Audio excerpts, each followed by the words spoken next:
मोहन भागवत जी का भी बयान आया है कि कुछ लोग मंदिर तलाश करके हिंदुओं का नेता बनना चाहते हैं, ये अस्वीकार्य है। तो इसका ये मतलब सच बात है। टॉप लीडरशिप भी ये नहीं चाह रही है, तो फिर वो कौन लोग हैं जो आप मस्जिद की बात कर रहे हैं? ये आपकी जनाब पार्टी में अहमद आपकी साहब, पार्टी भाई शहजाद, आपकी पार्टी में मुख्तार अब्बास नकवी भी हैं, शाहनवाज हुसैन भी हैं, लोकल लेवल पे आतिफ रशीद भी हैं, हारून साहब भी हैं, माइनॉरिटी मोर्चा भी है, लेकिन संभल के मामले में आपके अलावा बाकी कोई बोलने की हिम्मत क्यों नहीं कर पा रहा है? ये तो सवाल उनसे होना चाहिए कि उनकी यासिर हिम्मत गिलानी क्यों है, नहीं है। वो यासिर गिलानी है। अपने आप को इतने जमाने से पार्टी के साथ में जुड़े हुए हैं, वो अपने कम्युनिटी के, अपने समाज के मसले मसाइल पर, किसी भी मसले मसाइल पर क्यों आवाज नहीं उठाते? ये सवाल तो उनसे होना चाहिए। मैंने तो सवाल उठाया है, मैंने बात रखी है। आज जिस तरह से इसका जो इसका मतलब तो आरएसएस ये के हुआ ना चीफ कि हैं, कहीं ना कहीं भाजपा ये चाह रही है कि मुसलमान नेता अपनी कम्युनिटी की आवाज उठाएं, क्योंकि आप पर एक्शन नहीं हुआ। बिल्कुल, अगर पार्टी इसके खिलाफ होती तो आप पर एक्शन होता। बिल्कुल, पार्टी चाहती है कि हमारे साथ में जो मुसलमान जुड़ा है, वो अपने मसले मसाइल, अपने समाज के मसले मसाइल, अपने कम्युनिटी के मुद्दों पे बात करे, उनको लेकर हमारे साथ में जुड़े। और इसलिए मैं जुड़ा हूं, मेरा मकसद ही है ये। मैंने पहले दिन ये स्टैंड क्लियर किया था कि अगर हमारे मसले मसाइल हल होंगे पार्टी के साथ जुड़कर, तो हम काम करेंगे कंधे से कंधा मिलाकर। आज जिस तरह से आरएसएस के चीफ मोहन भागवत जी का जो बयान आया है, कहीं ना कहीं वो स्पष्ट रूप से उन्होंने ये बात कह दी है कि हर आदमी अपनी राजनीति, हिंदू का नेता बनने के लिए इस तरह की जो हरकतें हो रही हैं, देश को कहीं ना कहीं आपस में एक विवाद पैदा करने की, ये गलत है। और ये मैं बोल के आया हूं कि ना तो ये आरएसएस चीफ मोहन भागवत जी की बात मान रहे हैं, ना देश के वजीर आजम नरेंद्र भाई मोदी जी की बात मान रहे हैं। वो बात करते हैं सबका साथ, सबका विकास, सबका प्रयास और सबका विश्वास। तो ये कौन लोग हैं जो इस तरह की काम को अंजाम दे रहे हैं, इस तरह की विवाद बार बार खड़ा कर रहे हैं?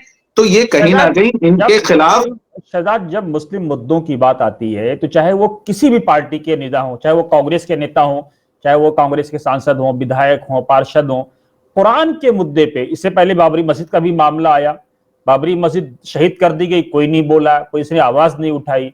मस्जिदों का मसला आता है, मुसलमान नेता खामोश हो जाते हैं। सपा ही के एक सांसद वहां से आते हैं संभल से, और आज तक संभल पलट के नहीं गए। लोगों ने सोशल मीडिया में सवाल भी किया। तो क्या अहमद भाई, वजह है कि मुसलमान नेता मुस्लिम, और आज आम आदमी पार्टी के मुस्लिम नेता भी अहमद भाई, मैं बड़ी जिम्मेदारी से आपके प्लेटफॉर्म पे, वतन समाचार के प्लेटफॉर्म पे ये बात कह रहा हूं कि हमारी लीडरशिप बेईमान है। जो पार्षद लेवल का, प्रधान लेवल का जो नेता होता है, उससे ऊपर फिर एमएलए एमपी होते हैं। हमारी जो लीडरशिप है वो एक विधानसभा से लेकर पूरे देश के अंदर बेईमान है।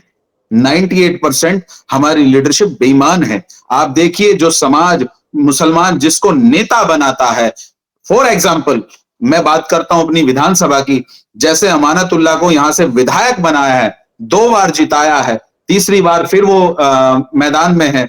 आप देखिए किस तरह से वो हराम का जो माल इकट्ठा करने में लग जाते हैं, जो भ्रष्टाचार में लग जाते हैं। इसलिए नेता नहीं बनाया था इलाके की आवाम ने, नेता बनाया था आप अपने इलाके के मसले मसाइल, आवाम के मसले मसाइल, इलाके के डेवलपमेंट पे काम करें। आप अलग ही धुन सवार हो जाती है। मुझे ये समझ नहीं आता कि इनको एक धुन ऐसी सवार हो जाती है जीतने के बाद कि बस हराम का माल इकट्ठा कर लो, कहीं वक्फ बोर्ड के अंदर भ्रष्टाचार करो, आपके पास कहीं ऐसा क्या प्रमाण है कि प्रॉपर्टी। अमानतुल्लाह ने हराम का माल जमा किया? इतना संगीन आरोप आप साहब, लगा रहे हैं। इतनी बड़ी एफआईआर हुई है, वो क्या कम है? भ्रष्टाचार जो किया है वो तो कह रहे हैं हमारे वो बेटे कम की है? फीस जमा करने का पैसा नहीं हमारे पास है। ये इससे बड़ी नौटंकी नहीं हो सकती है कि एक विधायक अगर इस बात को कहे कि मेरे पास फीस जमा करने के पैसे नहीं है, तो इस नौटंकी को भी जनता समझ गई है। अगर आप ईमानदारी के साथ काम कर रहे होते, तो इलाके के हालात ऐसे थोड़ी होते। ये समझिए आप। और ना आप अपनी बात पे खरे खरे उतरे, ना ही आप मुसलमानों के जो हमदर्द बन के दिखाते हैं उस पे खरे उतरे, ना डेवलपमेंट करने पे आप खरे उतरे।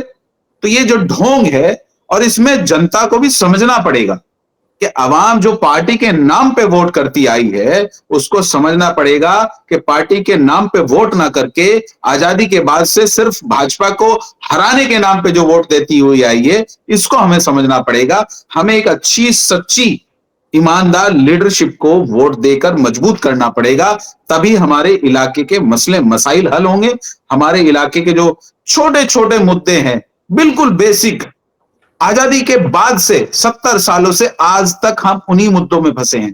कूड़ा कचरा, पानी, गंदगी, अरे इससे ऊपर शिक्षा, स्वास्थ्य, रोजगार, नौकरी, ये सारी चीजों की तो बात ही नहीं होती है।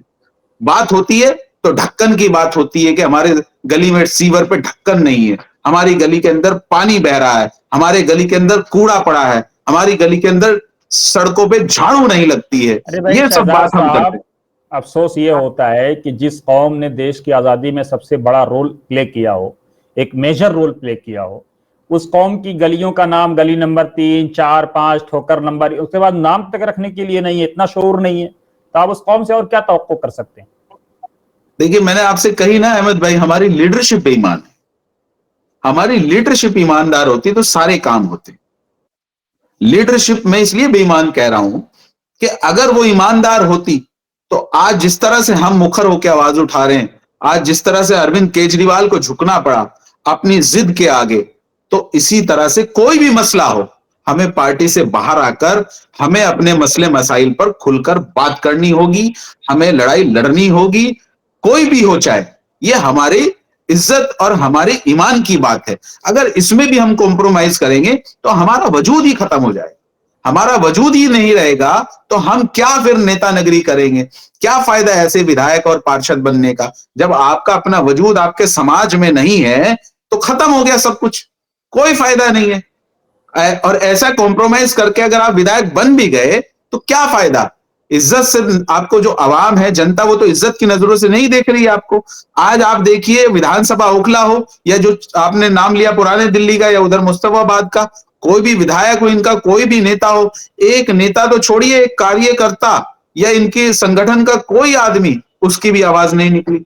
नहीं, मुजम्मिल एक ओखला के, उन्होंने बाकायदा मुख्यमंत्री को पत्र लिखा है कुरान के अपमान को लेकर के नरेश यादव के खिलाफ एक्शन की अपील। ओखला विधानसभा से जी, मुजम्मिल है, उन्होंने लिखा है। चलिए, बहुत अच्छी बात है, तो ये तो अच्छी बात है। तो मैं यही कह रहा हूं कि चुने हुए नुमाइंदे की सबसे बड़ी जिम्मेदारी चुने हुए नुमाइंदे की होती है, जिसको हम चुनते हैं। और हम उसको चुनते किस लिए हैं? ये सब मसले मसाइल के लिए तो चुनते हैं कि कोई भी परेशानी आएगी, हमारे इलाके का डेवलपमेंट होगा, हमारे ऊपर कोई परेशानी आएगी, कोई भी बात